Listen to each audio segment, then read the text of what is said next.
Salut les petits potes, j'espère que vous allez bien. Aujourd'hui on se retrouve pour un thread d'horreur, mais laisse tomber los pepitos de los pepitas, ça fait plaisir, muchas gracias. Bref, t'as bien compris qu'on va s'éclater. Enfin s'éclater, je suis pas si sûr vu ce qui va arriver dans cette histoire. Bref, si tu veux soutenir, tu sais ce qu'il reste à faire, un petit pouce bleu et un abonnement. Pareil, si tu veux un petit peu plus d'actu, ça se passe sur Instagram. Allez, prends-toi un petit chocolat chaud et on est parti.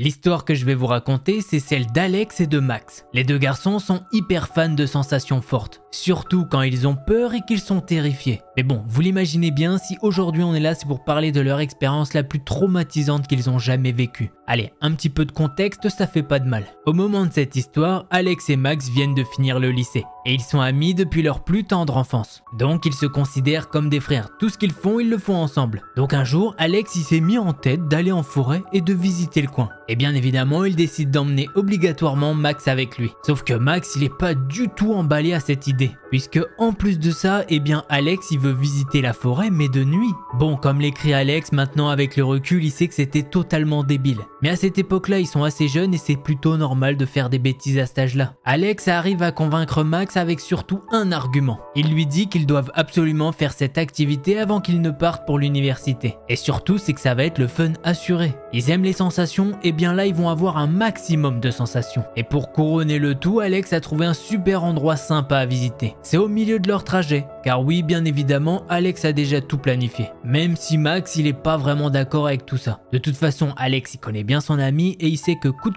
il l'aurait suivi. Bref, les deux amis ont décidé de partir la semaine prochaine. Ça leur laisse le temps pour s'acheter quelques trucs utiles. Une semaine plus tard, on retrouve les deux garçons qui sont en train de partir de nuit vers la forêt. Ils y ont bien réfléchi et effectivement, ils en ont conclu que c'était dangereux. Mais bon, ils se disent qu'ils ont qu'une seule vie et que très peu de personnes ont dû faire ce qu'ils vont faire. Bref, ils marchent et Alex nous dit que c'est plutôt difficile de circuler dans la forêt de nuit. Enfin, surtout de s'orienter, mais bon, apparemment ils y arrivent quand même. Les deux amis discutent de tout et de rien. Mais à un moment, ils arrivent à s'embrouiller car l'un veut continuer à avancer et l'autre veut faire une pause. Bon, ils en sont arrivés à un compromis, c'est que dans 30 minutes, ils se reposent. Bon, vous l'avez bien compris, Alex est celui qui voulait pas s'arrêter. Mais ça pour une raison assez bizarre. Il a l'impression qu'il y a des animaux qui l'observent. Et franchement, il nous dit qu'il voudrait pas finir en casse-croûte. 30 minutes vont alors passer et les deux amis n'ont pas beaucoup avancé. Ils s'arrêtent alors près d'un très gros arbre. Ils se reposent et ils essayent d'observer les étoiles. Ils peuvent entendre le bruit des animaux qui vivent là. Il y a des bruits de pas, des cris et des petits couinements.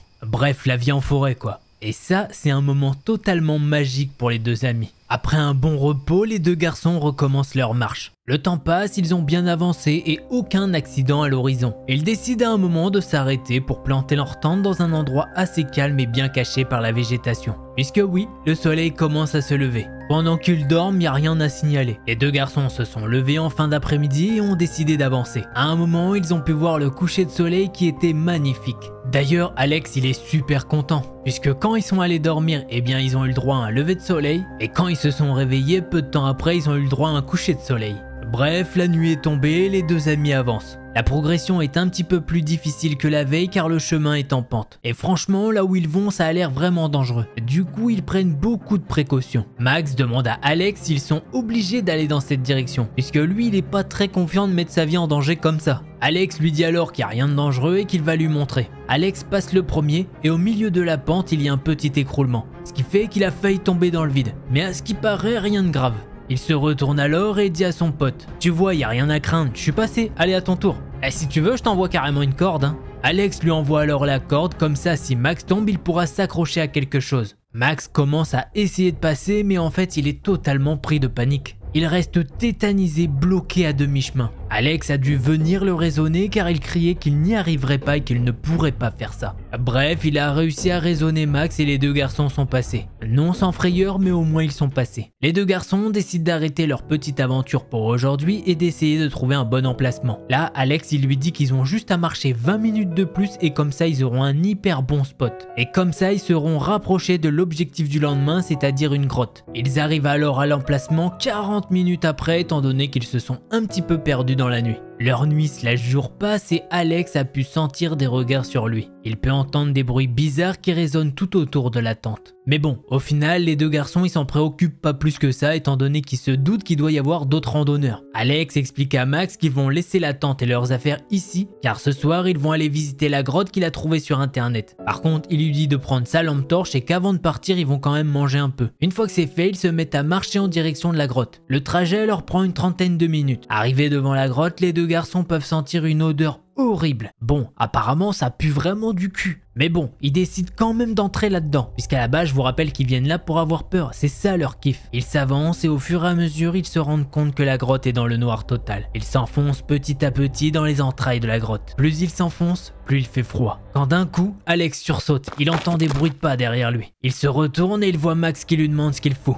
Alex lui dit alors qu'il entend des bruits, mais Max lui dit que c'est juste des rats et qu'il en a vu tout à l'heure. Max il regarde son pote et lui dit d'arrêter d'avoir peur pour de la merde et il lui dit d'avancer. Alex continue de s'avancer dans cette grotte et plus il s'enfonce, plus il a froid. Il commence alors à regarder un peu plus les murs de la grotte et plus il avance et moins ça ressemble à une grotte au final. Sachant qu'à un moment les deux amis arrivent à une intersection. Ils peuvent soit aller tout droit, soit à droite, soit à gauche. Ils décident donc de continuer tout droit. Les deux amis commencent à rigoler un petit peu, ils s'inventent des histoires. Max dit alors, imagine il y a un mec qui vit dans cette grotte et qui croit qu'on est des intrus et qu'il nous pourchasse avec un couteau avec une tête de malade. À ça, les deux amis rigolent et s'enfoncent toujours plus loin dans cette grotte. Quand d'un coup, ils peuvent entendre le grincement d'une grille. Là, les deux garçons se regardent et commencent à chuchoter. Eh, c'était quoi ça? Alex, il commence à se foutre de la gueule de Max et il lui dit que c'est sûrement l'homme qui habite ici. Mais un autre grincement se fait entendre un peu plus loin. Alex dit à voix haute que c'est sûrement le vent qui a poussé une grille. En gros, à ce moment-là, il essaye de se rassurer comme il peut. Mais juste après avoir dit ça, il peut entendre des bruits de pas qui commencent à venir dans leur direction.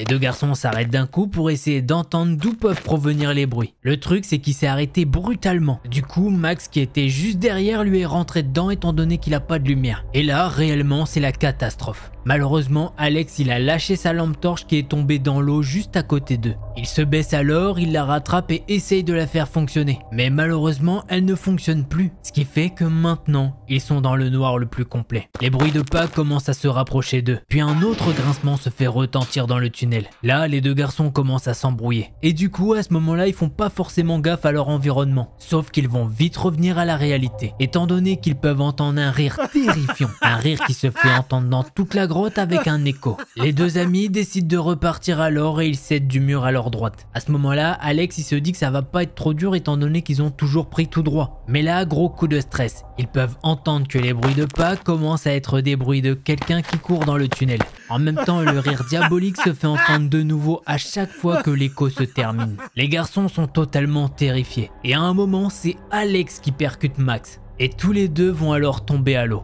Ils vont alors se sortir de l'eau, mais apparemment l'odeur est totalement ignoble. Sauf que pendant ce temps-là, les bruits de pas se rapprochent de plus en plus d'eux. Et les garçons n'en démordent pas, ils continuent de se chamailler. Quand d'un coup, ils vont entendre une voix très grave dire « Mes chers enfants, vous êtes où ?» Bon, ça y est, les deux garçons ont fini de se chamailler et courent de plus belle vers la sortie. Et heureusement, au loin, ils peuvent voir le bout du tunnel. Et pendant qu'ils courent, Alex se pose une question. Est-ce qu'une fois sorti de la grotte, ce malade en aura fini avec eux? Il pense que non, ce gars ne les lâchera pas. Du coup, étant donné qu'il court un petit peu plus vite que Max, il lui tient la main et ils s'aident mutuellement. Au loin, ils peuvent toujours entendre le grincement des grilles, ainsi que le rire qui est toujours présent. Les pas se rapprochent, ils le sentent. Ils sont enfin sortis de la grotte. Ils n'ont quasiment plus la grotte en visu quand d'un coup, un couteau frôle la joue d'Alex qui a manqué de le planter. Alex est vraiment retourné en un éclair et regarde derrière lui. L'homme s'est arrêté à l'entrée de sa grotte et a hurlé de rage.